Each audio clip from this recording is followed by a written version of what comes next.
Speaker audio, and then it is recording. Yes, it is. So share screen. Wait, where's, oh, right here. This is the one. Yep. Okay, is it recording? Yes, it is. Okay. Okay, it's 2 p.m. Welcome, everybody. Let's see who mentioning, just so I know. Q alert. Okay, so somebody had some Q question. If you have any question that I cannot answer right now, Ross is of course, he's here for help, so you can ask him privately or send him a text or something, and he will be able to help you. But for today, we will start PA3 and talk about the exam in a bit. So let me talk about it. So display swap presenter. Okay, so welcome. So for week 5, we will talk about the thing that we talked about last week, which is multi-threading. As you can see right here is a great representation of the state of doing multi-threaded code, because when you look at that example, it might be nicely orchestrated with everything in place, but while you wrote it, it might get conflict and everyone just fighting each other, all the threads just dying and stuff like that. Though it's okay, you will see. You will be fine. So before we get started, any question? No question? Okay. I guess we can continue. So due dates for next week, again, I assume it's this week. I forgot to say, well, it's Q. Make sure you finish your quiz and stuff. PA3 won't be due this week or next week anytime soon. And there's a discussion. It supposedly will be due on Sunday during spring break, but there's a discussion right now that is not finalized that it might be due after spring break to get you some additional time to study for exam or something, because you might have exam, and that's completely understandable. But right now there's no finalization or anything like that. I don't know anything about the final decision yet, so that's still up in the air. So the current due date is still Sunday during spring break, the Sunday before spring break, if you want that as well, the way they say. So before we start, I also wanted to let you know that next week I won't be here. I will have to deal with some grad school stuff and then some family stuff. So Ross will be here to help you with the Q&A for the exam, or maybe he can help you with a little bit more about the PA3, a little bit more details. But again, as I mentioned before, please go. I think Zeke should release the video in a few minutes or in a few hours. That will detail how to do the PA3 correctly, and that's basically all I wanted to say. So that I don't have to make another presentation. He did most of the stuff. So you just follow his video, and you will see how to get started with the PA. So let's talk about PA3, of course. We will talk about PA3. So for today, we're going to talk about the bounded buffer, specifically unique lock, or not unique lock, rather mutex and condition variables. And once you understand them, you'll kind of quite see how the bounded buffer works. So again, as I mentioned, actually, we realized on Friday is that a lot of the information you need for this PA is actually not taught until next week. So it's okay if you don't understand it right now. Just maybe go through with me, and then after you're done, you can, once Dr. Tiagi release his lectures and you go and read all the information, the materials, come back and review the session, it might make more sense. So what to complete this week, or next week rather, you just need to do the all bounded buffer. And I will tell you right now that once you understand it, it will be less than 15 lines of code. So it's really not long, and it's actually not that hard. It's just take a little bit of time to understand. So this checkpoint might seems 25 points. It's actually worth a lot more than 20. The amount of code you need for the amount of points is quite unbalanced. So I really highly recommend you to, once you finish your bounded buffer and test all the tests, you should start with the histogram thread and the patient and the histogram threads. I personally actually started with the file message, and I was able to finish it within like an hour and a half, with some help, of course. But you can see that you should actually start not just with the bounded buffer, but also the patient threads, or the threads, all the threads and workers. So let's talk about the bounded buffer. So the bounded buffer will have, so the bounded, if you remember from the slides from the lab, and I hope you read the slides, you've read the slides, it's that you have the bounded buffer right here, and you will push, the file thread will push to the requested buffer, and then the worker will pop them from the buffer and put it, request it to the channel, send them through the channels. Each worker will have its own channel, and the server will send back the required the data chunk, and you plug it into the file. The goal is to parallelize the code a little bit more to increase throughput and increase performance through parallelism.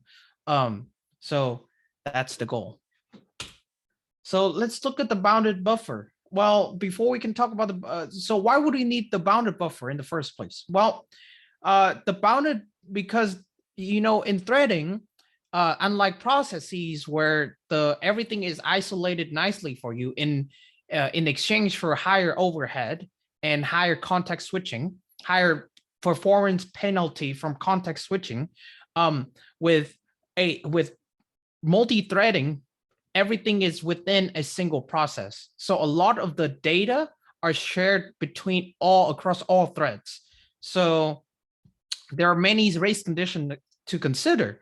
So in the case of the bounded buffer, you have to think about what if there's one slot left and two threads can push at the same time. Well, that can cause overflow, right? And the same thing happens if there's one data left and the two threads just pop them up. Well, then that would cause underflow, right? So that's something to consider. Another one you might think about is, what if two things pop the exact same thing at the exact same time? So let's say if you have data A and both threads see data A, they might both pop data A at the same time, and that cause two copy of the same data and cause all kinds of problems. So the goal of locking is, again, to prevent underflow and overflow of the buffer, and to prevent data conflicts caused by popping and pushing the same data. So as I said in like two seconds ago. So for the bounded buffer, and again, if you look into Zeke videos, he will also tell you the exact same thing, that you need one mutex for locking and unlocking. So lock is when it has the permission to execute the critical section. So let's say if you have, and I will do an example in a minute, but let's say if you want to guarantee a single thread to operate at the same time, one at a time, then you do a mutex to lock and unlock the critical section to make sure everything is guaranteed in order and not causing conflict. And then unlock is when it's done execution and allow other threads to proceed, other threads without an S grammar. Anyway, so then you have one condition variable for blocking threads from pushing. In this case, you have one for notifying threads when it can push to. So let's say if the buffer has 20 as a capacity of 20 blocks, then all the threads are trying to push must wait all 20 to have more space to push in, instead of pushing to block 21, because there's no block 21. And another condition variable for blocking threads for popping. So again, let's say if the bounded buffer have no data, then the threads must wait until there's more data to pop to prevent underflow. Yep. So So here's a very simple visualization of the bounded buffer. In this case, you have a queue of vector car queue. And if you don't know why we use this specific one, actually, if you go to the code, the provided code, you will see the reason. But basically you have a queue. So this is a queue. And then inside each element of the queue will be a vector of character to basically it's a binary stream so that you can do remember from PA1 where you have a binary stream. So the goal is basically the same thing, to have a binary stream of queue so that you can pop, push, pop, push, pop, push in order so that it won't cause problem.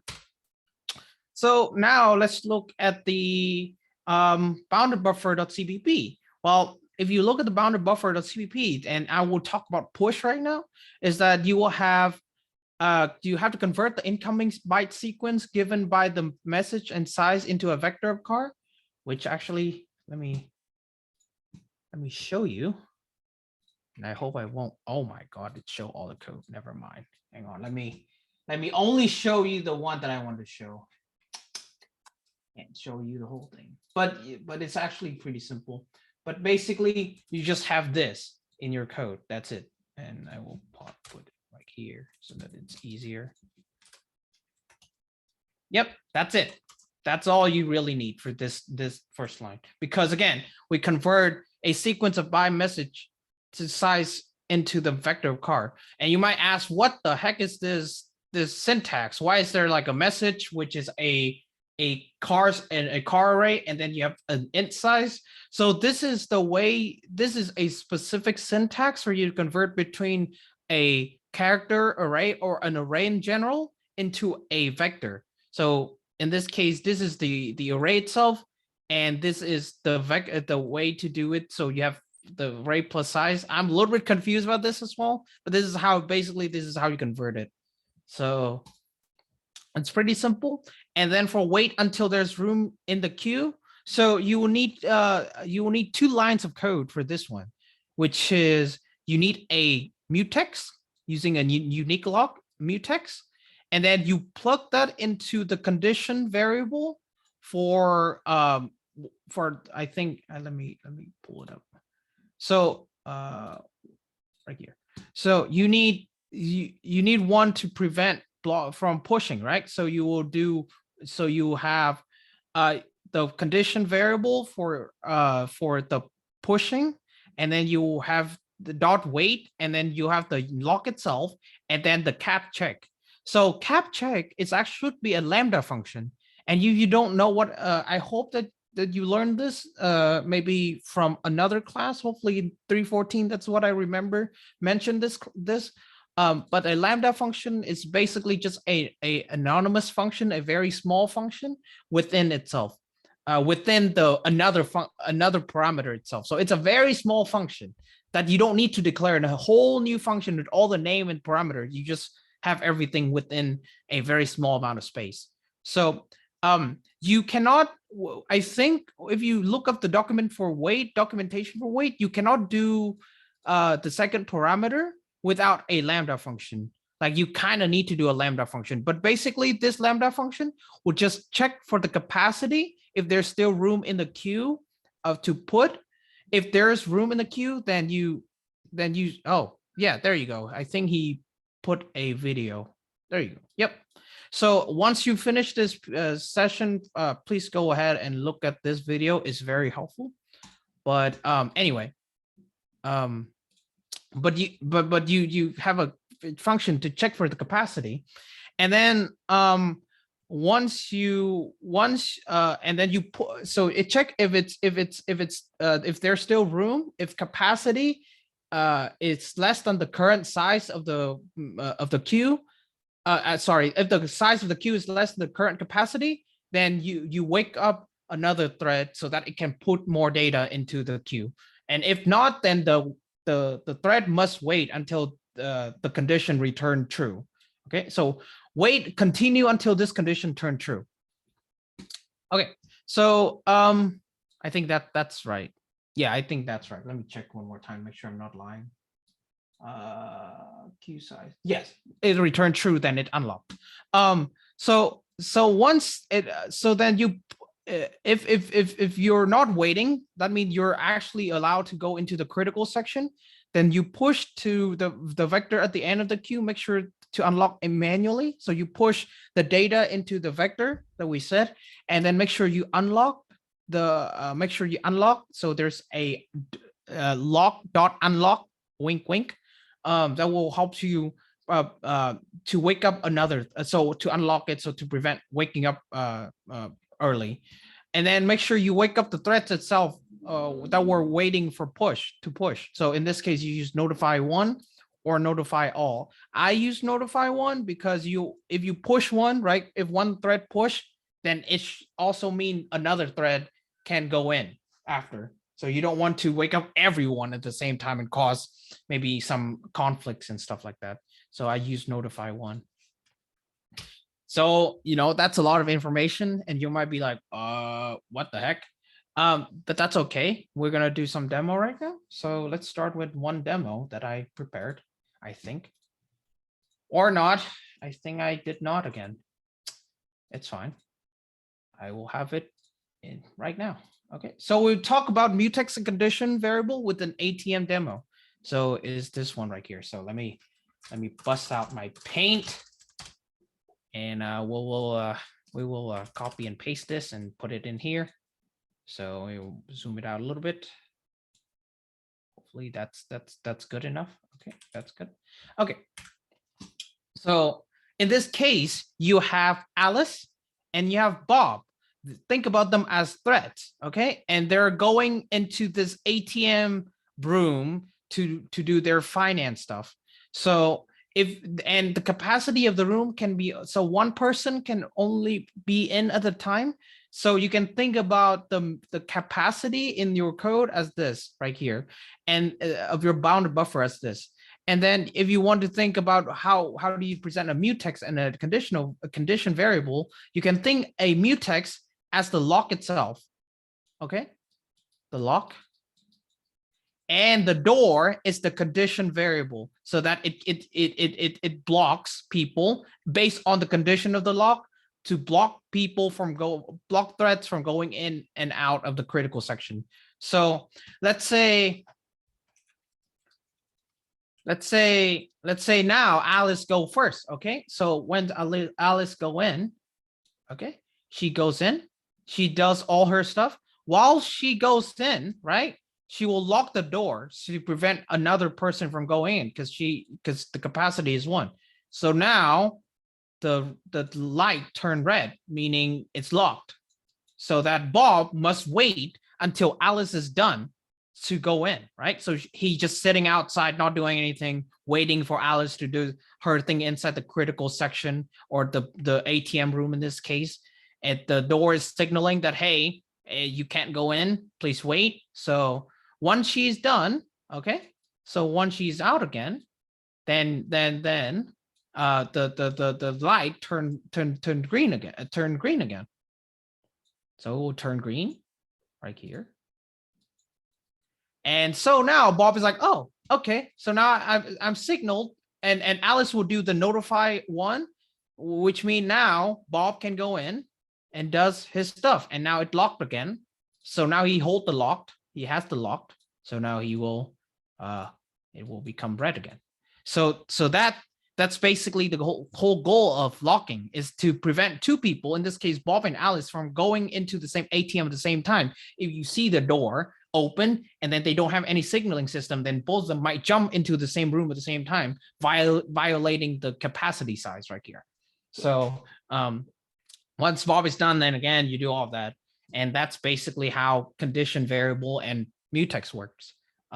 Any question?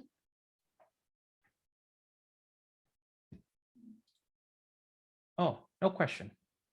I hope, does it make sense? I hope it does conceptually. It's quite, it might mess with your brain a little bit at first, but hopefully it makes sense. So no question. Okay. I will go on then. So that is the first demo. So let's do with the code itself. So I will have to pull out a piece of code, not this one. So right here, I have a piece of code that basically, I think that's all. Yep. Okay. So this code right here is a worker thread. It's the whole example of the bounded buffer. So of a very basic, not even a bounded buffer. It's just a worker and a main thread. So in this case, you have a worker thread, which all it does is it would wait until the main send the data. So you have all 5 variables that's shared between 2 threads, the main thread and the worker thread. So inside the main thread, let me go to the main thread first. You will have, it will create a new thread called the worker thread with the worker function that you probably know from the lab. And then it has a dummy data called example data. And then it will send the data to the worker thread. And what it does is it first get a lock, and then it turn so that the worker thread won't start, because once you do this, the worker thread start. But because of this part, the worker thread now just sit there waiting. And then so then the main thread check this, and it said and change ready status from false to true. Okay. And then it will print out main signal data ready for processing. So you will see that this line will print first. Okay. The once it done, it's sending the data to the thread, then it will call notify one. So in this case, it will signal to think about the Bob. So it will signal Bob to start working, because now it's main is done with its part for now. So it will CV notify one. So we go here. In this case, again, it will have another lock using the same shared mutex right here. And then it will wait until you can see that it returned ready. So if ready returned true, then it will no longer wait. Then it will go down to execute everything after, which is true, because here ready is changed to true. So when it checks, it will see that ready turned true. And it's like, okay, let's do this. So now you will see this line print after, right after, and then this line also print. I think, no, this line, yeah. And then this, and then it will execute this line, and then it will turn process equal true. But because it does not wake up the main function yet, so even though it said return process true right here, you can see right here, it's still wait because it's not been notified. It has to wait until this line. So, and unlock, of course. So then process equal true, and then it will print out this part right here that say work thread signal some blah blah blah blah blah, and then it unlocks, and then it notify. So once this is notified, it jump back to main. Main will wait until this is true, but now this is true. Then it print the last line, this line right here, and the join, I think, is just to I keep forgetting what join does, but you need this line for basically for it to work properly. So let me go to terminal, and I already compiled it. So ls, I will just do example, and you'll see again main. So this line will be print first, which is true, and then it notified the worker thread, which in this case, then this will start executing all this line until it notify until this is changed true, and this is notify again. Then it will jump back down here and does all of this, and then it will, jump back down here and does this part, and then this part right here, you can see it print out nicely. So that's basically how mutex and condition variable work together to synchronize 2 threads together and make sure they don't fight each other and print random process. Any question?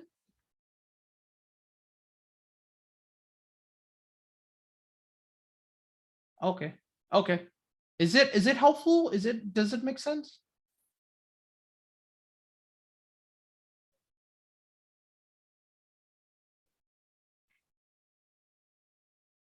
Okay.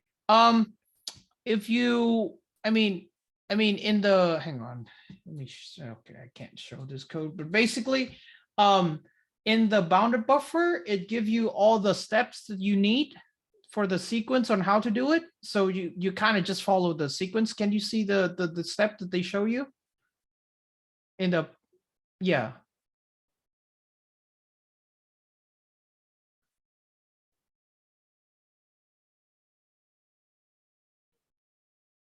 Okay, I see. Okay, yes, yes, yes. I will give you one hint is that, 1, 2, 3, 4, 5, 6. So the whole push is around 6 lines. So it's like you have 4 steps and 6 lines. So you can see that the scope is actually not as complicated as it should be, as you might think. So the sequence should be pretty simple. But yeah, again, the same, if you don't understand, you can go and look into some of the examples. In this case, I looked up the CPP reference and then condition variable, and it has this example right here. It's pretty nice. So yeah, it takes some time. It will take some time. Yeah, any other question or any comment?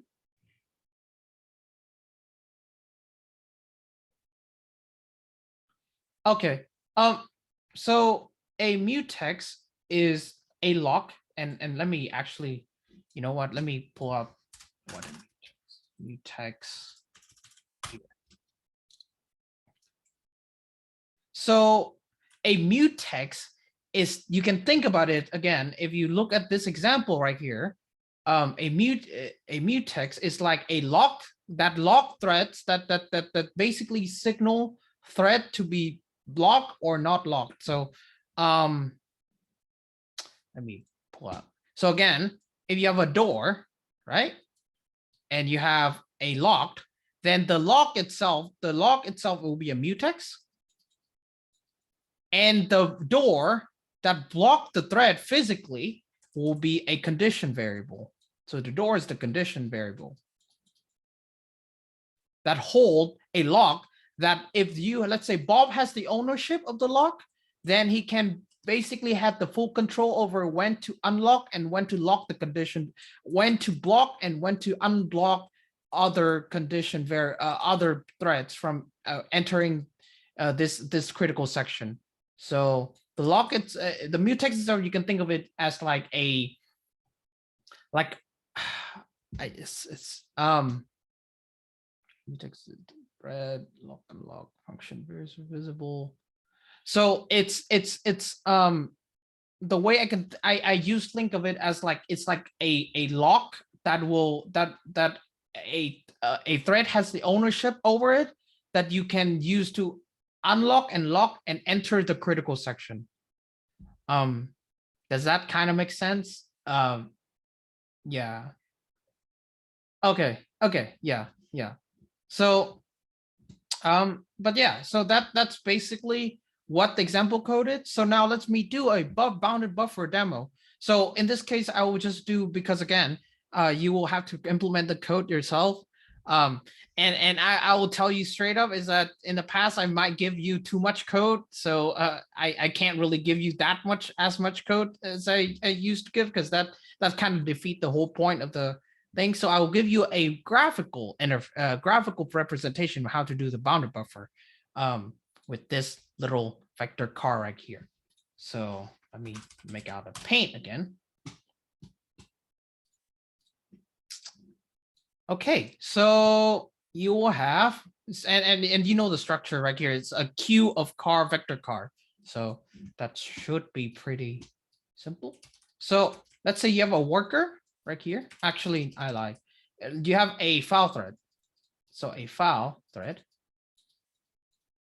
right here. And let's call him Alice, her Alice. So Alice will do the producing the file request, a file request so that the worker, in this case Bob, so worker will be Bob, can pop it and send it to the server. So you have a buffer right here, right? And then you have multiple slots. So in this case, Alice will pop in Okay, so Bob at first will wait, right? Because Bob, there's no data in here, right? So there will be two condition variable. One is for preventing underflow, and one is so preventing overflow. So in this case, Bob will wait because in Bob perspective, there's no data within here, right? So it will just wait until the capacity or the size is greater than 1. It's greater than 0, right? Because if it's 0, then there's nothing to pop. So Alice will start pushing. So we'll push, let's say, some data here, some data here, some data here, some data here, some data here, blah, blah, blah, blah, blah, all until it will populate the entire queue. And then it will stop populating, because in this case, it's full, right? The queue is full. So there's nothing to put into more. So now a condition variable so now done with the log, it will done. So it now wait again, because there's nothing to to put in more. There's no space. So now, and then it will do CV notify. I think it's condition variable notify 1, right? So now notify, and then Bob's like, what? Okay, so Bob wakes up. It see all the data here, so it start popping. So it popped to the server, sent to the server, sent to the server. So now you can see that the data start getting removed from all here. You can see my ugly eraser, but basically, actually, I still have to do that. So, so yeah, so you can see all the ugly, but basically all the data will now be removed from Bob. Will remove the buffer queue, and Bob will send it to the server, right? So once Bob pop all the data, now queue start size now back to 0, and size is less than capacity. So one before Bob notify again, so CV notify 1 again. So Alice wake up again and like, what? So now it's see that all the queue is empty. It will start put data into again, and then Bob will repeat the process until all the data is transferred. So you can see that that's actually conceptually it's actually quite simple. So in your code and your condition variable of your Lambda function, you just have to check that in Bob size, if there's still data, if there's data to pop. If there's no data to pop, then it will go back to sleep and wait until there's data to pop. And in Alice size, it will pop. I will push until there's no space left to push. Then it will be, and then it will go to sleep and notify Bob to wake up and start popping things so that Alice can push in more things later. So does that make sense?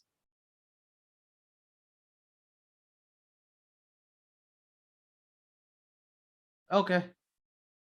Okay, so I hope that makes sense. But yeah, that's basically what you need to do.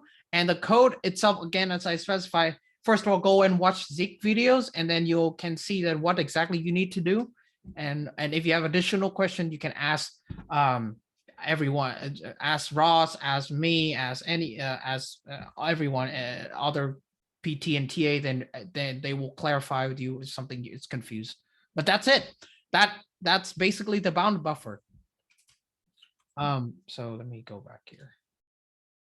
So again, so once you can do push, once you successfully test push, pop is pretty much the same thing. It's just the opposite is that you have to make sure that there's data available to pop. That's it. It's very simple. It's pretty much the same thing. And you can complete it within an hour once you understand what exactly you need to do. And again, that's it for this week. You can go and let me push this again. Swap presenter.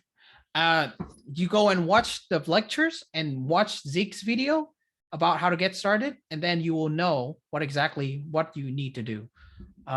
Any question that I can answer? Any confusion? Yes? Elvis, you have a question? Oh, okay. Okay. Any other question or anything I can answer? Does that make sense? Like, is there any feedback? Yeah. Yes.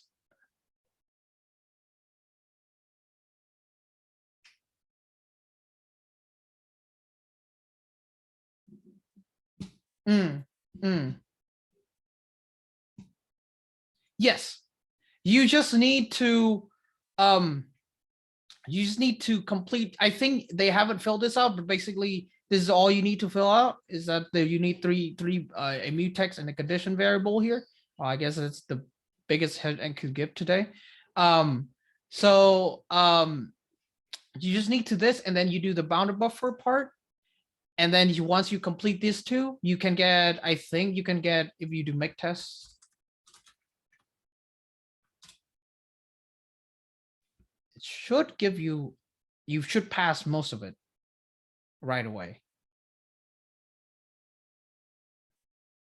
Okay. Anyway, so once it does a test, yes. So once you just need to complete this too, and that's complete the checkpoints. But again, we recommend you to not just do the bounded buffer and get started with the client, because I mentioned it in class, is that the bounded buffer itself takes an hour, but the debugging of threading takes 4 to 5 hours at least. And in this case, I'm rewriting what I already wrote. So it might take you 5, 6, 7 hours of debugging. So this, I will tell you ahead of time, this is, last time I said PA2 was the hardest, mainly because there was no the tokenizer. But I will tell you this one is the hardest.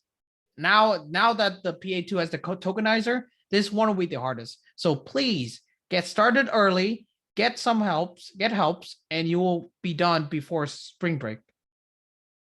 Does that make sense? Okay, yeah. Oh, also you can see that I start with the file first, and I will tell you this part is easier, but you should again watch Zeke's video because it will tell you the tips on how to get started. And then yeah, it's so talking about the PA. Any other question about the bounded buffer or anything like that?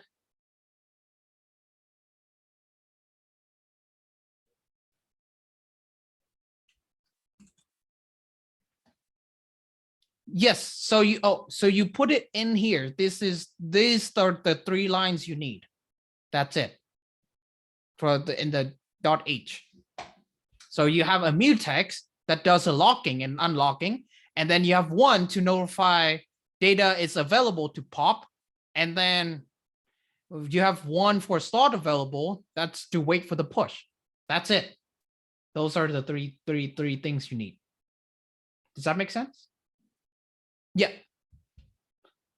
Okay. So speaking of which, we will talk about the test. But before that, oh wait, remember the title of this presentation? Cookies edition? Well, let's talk a little bit about the cookies. Unfortunately, again, you probably heard of this before if you review over it. But this is only available on Friday sections because I can only deliver cookies on the Friday, and I can't deliver to other section. But if you have time and if you want to chill, or if you want to come by and get a cookie, and if you're from other section and if there are still cookies, feel free to come. I have no idea, but I have no objection against that. So to encourage everyone to finish the PA and the exam before spring break, there will be cookies, right, for people who complete both. And by that time on Friday, you will already complete your exam. So that's already a already done condition. So all I really need is the PA to complete. Why do I want to do this? Because I want you to actually enjoy your spring break. Who wants to do the PA during spring break? I guess if you have nothing else to do, sure, but like I would rather relax and have fun. So anyway, so this is the way for me to tell you, is that encourage you to, hey, finish this. Last semester, I did this with PA5, the networking one, which you will see is actually the easiest one, because that was the one due before Thanksgiving. But this one at time, because the PA3 due before spring break. So I will encourage you to finish with some cookies. So everyone will get started with cookie. So just by attending and to finish your test, you get at least one cookie. But if you finish the PA before exiting the lab, you will get another cookie. So you have 2 cookies. And then if there are still left over, The rest will be divided to everyone that wants cookie at the end of the lab time. It will be HEB chocolate chip cookies. So if you have any related allergy, too bad, so sad. Have fun. So let's talk about the exam itself. So this one is actually pretty simple in a sense is that it's really straightforward to study for. You just go to Canvas. Let me go to Canvas. Okay. And then if you go to modules, and then I think it's under, I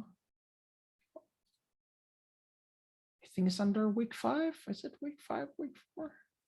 Did he? Okay, if I can't find it, then if you, again, you can go to message midterm prep Q&A, and then you can click here, and it will tell you exactly what you need to study for. Okay, so again, we have a logistics, and you have all the outline here. So so if you all in this section, make sure you check it's during lab time and not lecture time, because well, there's no lecture time in person. So make sure you are on the live time. And again, if you're on a Friday section, expect some cookies to come along your way. I will bring some cookies for all the lab section on Friday. So exam will be offered on Canvas. It's open notes. It's multiple choice.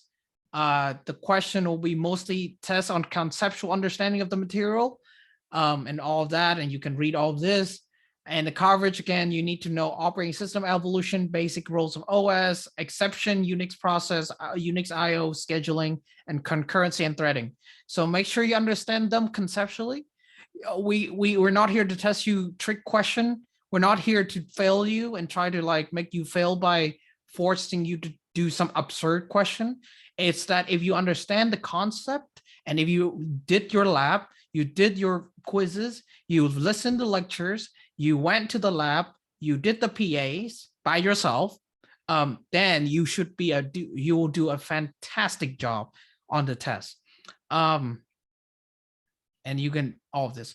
Actually, I contributed some test question. So I wrote some test question myself, and the one that I wrote are mainly based on the lab and the week in review that I did.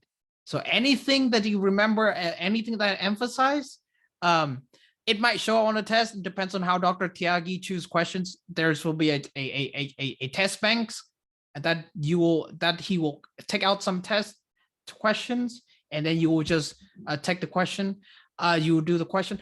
I think that from what I look at last semester, the test is relatively, I wouldn't say simple, because I don't think it's simple, but I think it's very relatively straightforward and easy to read. So like there won't be question with like 20,000 words or anything like that. There will be just simple question. Do you know this? Do you know this? Do you know this? How would you do this? What is the timing? What is the OS instance? Anything like that. So it's really simple. I mean, it's really straightforward rather, but it still provides some challenge for you to do. And from the statistic last year, I would say most people did pretty well. I think 80, 85-ish is the class average. So you will do fine. You do fantastic as long as you study. So just study all the quizzes, the lectures, and you will do fine. And I think that's all I said. Yep. So study important concept and you'll do great. That's all I will say. Any question about the exam? Any logistic question? Anything I can answer? No. Okay. Wow.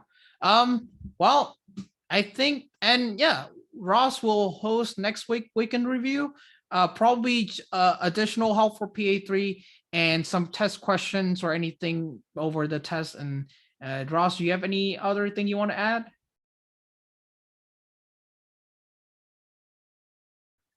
Yes, so he has office hour after this as well. So if you need help on anything, please go and ask question.